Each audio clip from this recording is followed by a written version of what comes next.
In part 1, we briefly looked at what Robert Stryer and Eric Nelson, in their chapter on political transformations, called, quote, the violent Manchu takeover of China, end quote. They periodized this time as, quote, part of the general crisis of the 17th century, facilitated by widespread famine and peasant rebellions associated with the Little Ice Age, end quote. We specifically looked at China's growing population and the dependency it created on foreign silver and foreign crops.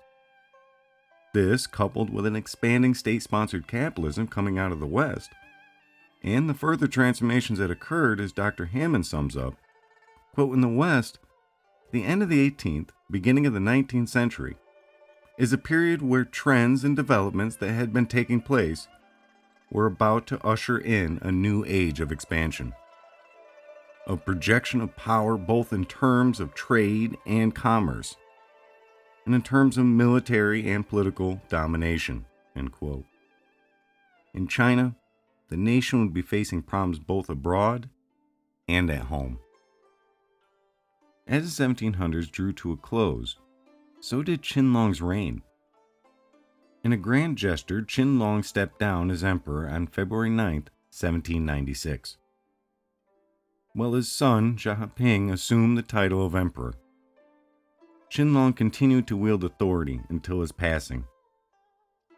However, as his mental acuity waned, Qianlong's rule was effectively channeled through his favorite imperial council member, Hessian. Hessian emerged as the true power within the imperial government for nearly 2 decades, marking an onset of an era marred by unprecedented corruption. This corruption's destructive impact was particularly stark, considering that corruption had already been a pervasive issue within the existing power structure.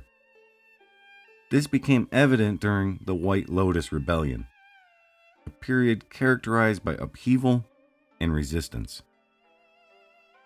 The catalyst for the rebellion was a rumor centered around an apocalyptic prophecy called the Turning of the Kelpa, which predicted the downfall of the Qing Empire. The White Lotus sects, a loose amalgamation of religious groups with shared beliefs derived from Buddhism and Taoism, served as proponents of the prophecy. This movement had a diverse array of competing leaders. So when rumors reached the imperial court, Qianlong responded with severe penalties for the followers and teachers of the White Lotus sect. Teaching about the sect itself was met with a grim punishment of death by dismemberment. This stringent crackdown and preemptive measures only fueled the dissemination of the White Lotus mantra. Quote, the officials oppress and the people rebel, end quote. This rebellion would drain the imperial treasury, while Hessian, during this tumultuous period, shielded Qianlong from the most damning reports. These reports implicated imperial and militia soldiers in civilian massacres and robberies, as well as widespread corruption and inflated reports of victories. As Qianlong's influence waned, he was compelled to witness the erosion of the bedrock upon which the imperial dynasty had been built, as it gradually gave way like it was made of sand.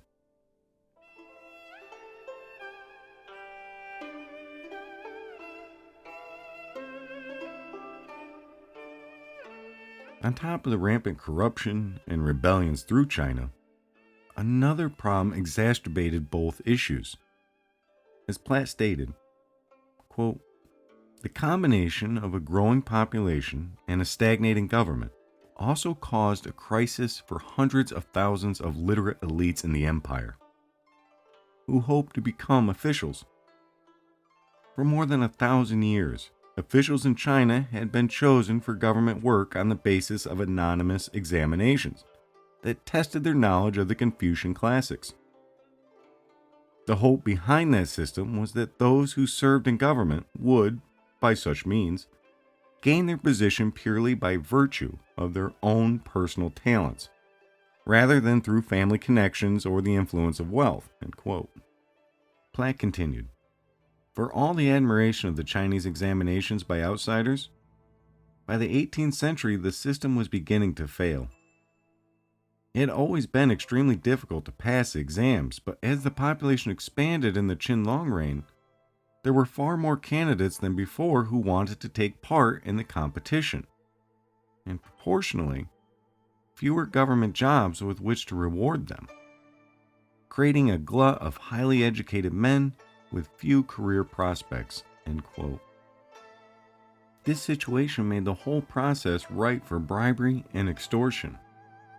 The bad graft of the Qing Empire was described as first picking at it like worms, but by the end, they would be gulping like whales. Hessian would be the biggest whale.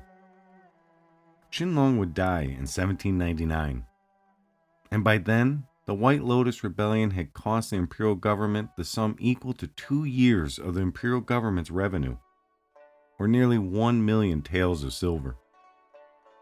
Emperor Jiaping's first act was to arrest Hessian.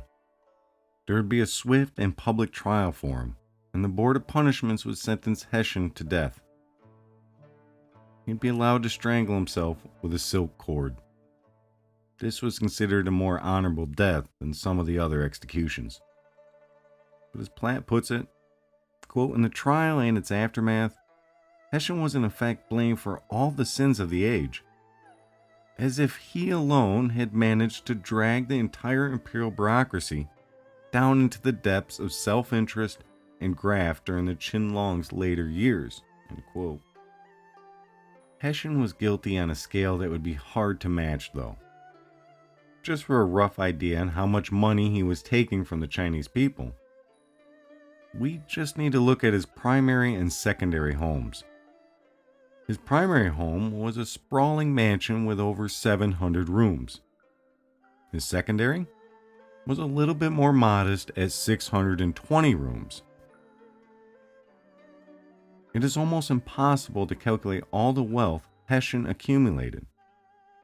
But this anti-corruption campaign did not go much farther than Hessian. It would inspire criticisms of the Emperor Jiaping from many, particularly the Confucian scholars, for not going far enough rooting out corruption. Jiaping worried as if he began to pull the thread of corruption, where would it end? Purging all administrative knowledge from the Qing Empire could lead to the complete unraveling of the government. We can see this just in the struggles he had when trying to find an incorruptible general to put down the White Lotus Rebellion. A rebellion he saw as a bigger threat than corruption. He would pass an edict declaring putting down anti-government religious sects as the dynasty's first priority. This rebellion would be a large reason for the issues in China around foreign missionaries.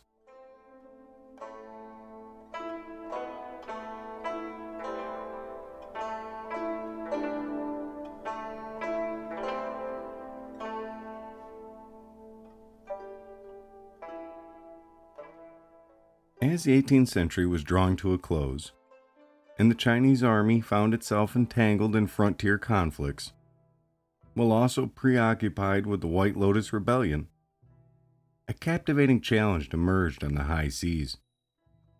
This predicament introduced what could be termed a pirate queen named Shi Yang. While an accurate depiction of her remains elusive, there is speculation that she might have commenced her journey as a prostitute in one of Canton's renowned floating brothels, referred to across China as flower boats. In 1801, Shi Yang entered into matrimony with one of her clients, an accomplished pirate captain named Zheng Yi. Shi Yang's narrative was nothing short of remarkable. She played a pivotal role in uniting 6 rival pirate fleets and gave birth to 2 sons while also adopting an elder child. By 1805, the collective pirate fleet had grown to rival even the mighty Spanish Armada in size, comprising approximately 70,000 sailors and 400 ships. This confederation of pirates commanded formidable strength. In 1807, Yi died in a storm at sea. In the wake of his passing, Shi Yang appointed her adopted son, who she would later marry, as the leader of the Confederation's largest fleet, effectively assuming command of the entire pirate confederation herself. She would set rules around the pirate trade, and it could be argued, she brought a professionalism to an unsavory group that then turned the fleet into a competitive adversary for any navy. In stark contrast to the concealed nature of the White Lotus Rebellion, the pirate predicament remained overtly apparent to foreigners arriving in Canton. Shi Yang's pirate attacks extended not only to the Chinese vessels, but also to foreign ones, often targeting British and American ships. Consequently, it became common practice for these foreign ships to pay protection fees to the pirates in exchange for safe passage between Macau and Canton. There is evidence of locals working with foreigners to deal with the pirate problem. But the pirate problem in Canton was only resolved because the emperor offered the only thing the Qing emperor could offer when facing a formidable navy, and that was forgiveness. Shi Yang would accept a pardon in 1810 and lived out the rest of her days comfortably running an establishment for gambling. The pirate problem in China underscored two things that are worth remembering when we move into the actual Opium Wars. First, it showed that the British naval power had far passed the Chinese Navy, and that dynamic would lead to quick naval victories for the British during the Opium Wars. Second, when we revisit accounts of captured foreign sailors who were held for ransom, it seems as the Qing Empire handed down harsher sentences for the act of piracy, much like during the White Lotus Rebellion, only fueled the problem of driving the most desperate farther into the life of piracy or rebellion.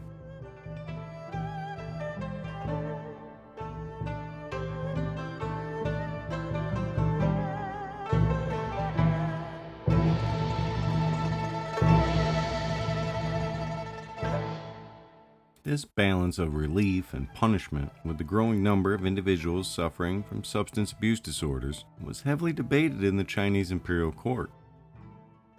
There was an increased supply that fueled the crisis in the 18th and 19th century.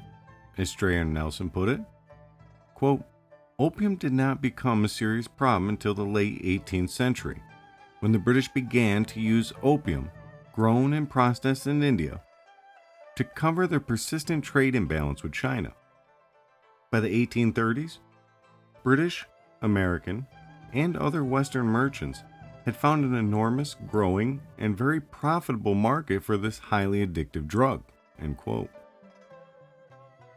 Dr. Hammond elaborates, quote, "As the British consolidated their control of large parts of India, they came into possession of the opium-growing regions and found the ideal commodity to change their trading relationship with China." End quote.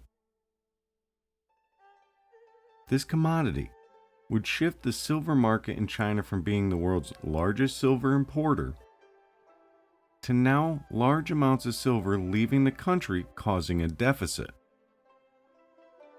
Another problem was, as Dr. Hammond reminds us, quote, "non-medicinal use was banned by the Yongzheng Emperor in the 1730s. End quote. Though banned, it was still widely used. Even Emperor Jianping's second son, Prince Mianming, used opium.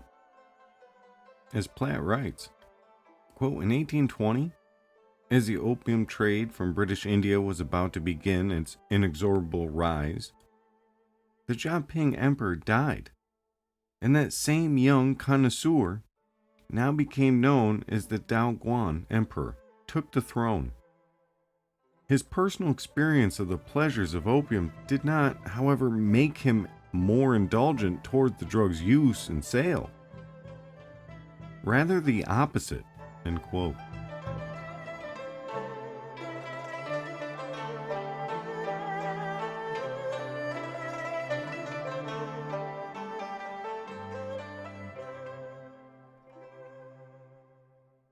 It would be decided that Commissioner Lin Zha-shu would take point on the crackdown on opium use.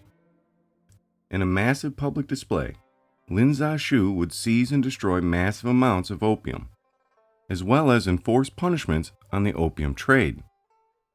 As Strayer and Nelson's textbook puts it, quote, the British, offended by the seizure of their property of opium, and emboldened by their new military power, sent a large naval expedition to China, determined to end the restrictive conditions under which they had long traded with that country. Thus began the First Opium War. End quote. Many historians put this war from 1839 to 1842. This was a relatively short war, but led to what is referred to as the first of the unequal treaties, called the Treaty of Nanjing. As Professor Hammond points out, quote, the Opium War ushered in a new age in China's relations with the outside world. In 1842, the Qing were forced to sign the humiliating Treaty of Nanjing. Although it never mentioned opium, the treaty had the effect of legalizing the trade.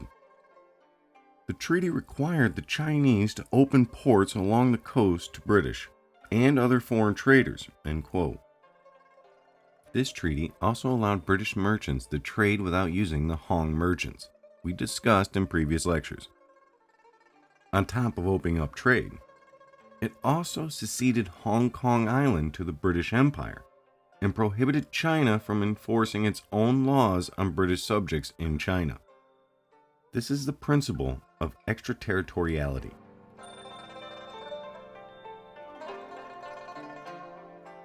In the next few years, other Western powers would sign treaties with China.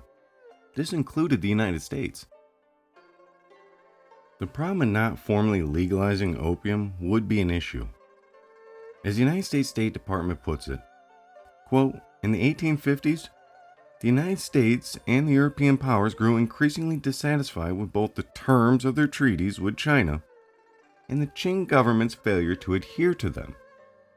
The British forced the issue by attacking the Chinese port cities of Guangzhou and Tianjin, end quote. More of these unequal treaties would be passed in the aftermath of what is referred to as the Second Opium War. This would take place from 1856 to 1858. In the aftermath of the Second Opium War, China would be forced to open more ports for foreign traders, and as Strayer and Nelson stated, quote, now those foreigners were allowed to travel freely and buy land in China, to preach Christianity under the protection of Chinese authorities, and patrol some of China's rivers. Furthermore, the Chinese were forbidden to use the character for barbarians to refer to the British in official documents, end quote. Like the First Opium War, thousands of Chinese subjects would be killed because of these conflicts. It would not reach the numbers of the Taiping Uprising taking place from 1850 to 1864, or even the Boxer Uprising from 1898 to 1901. Both were unique pro-Reformation, anti-government, impoverished class religious uprisings that would take place within China later on. Both reflected the instability within China and showed how fragile that control was. We can see how much of a powder keg China was becoming when we look at just the Taiping Uprising. This was sparked by a man named Hung Shouchuan, who followed a unique form of Christianity and believed himself the brother of Jesus Christ, and would trigger a chain of events that led to millions dying. The internal struggles like this one were only made worse by the unequal treaties that hindered China's own industrialization. An industrialization that the West enjoyed, and that placed them in a more dominant position by the end of the 19th century, and then carried through the 20th century. Britain would further expand its controlling presence in 1898. As the British National Archives puts it, quote, this was the Convention for the Extension of Hong Kong Territory, a lease signed between Britain and China. This lease granted Britain the territory above Kowloon, that is today known as the New Territories, but only for 99 years. Britain likely did not think that they would ever need to return it. However, 99 years later, China did indeed demand this land back. By this point, most of Hong Kong's population lived in the New Territories, and it was now not possible to separate it. On the 1st of July 1997, Britain officially transferred authority over Hong Kong to China, ending over 150 years of British rule. This is known in the English-speaking world as the handover. One of the conditions of the 1997 transfer was to maintain the existing colonial system of government and the economy for 50 years. This is known as one country, two systems, end quote. In conclusion, in essence, the Opium Wars were a culmination of intricate trade relations, political pressure, and competing cultural dynamics between Britain and China. The multifaceted history encompassing the Qing dynasty's reign, the challenges posed by global capitalism, internal rebellions, and foreign conflicts contributed to the tensions that ignited these pivotal conflicts. The ramifications of these wars have resonated through history, shaping not only China's century of humiliation, but also impacting contemporary superpower dynamics. Thanks for watching.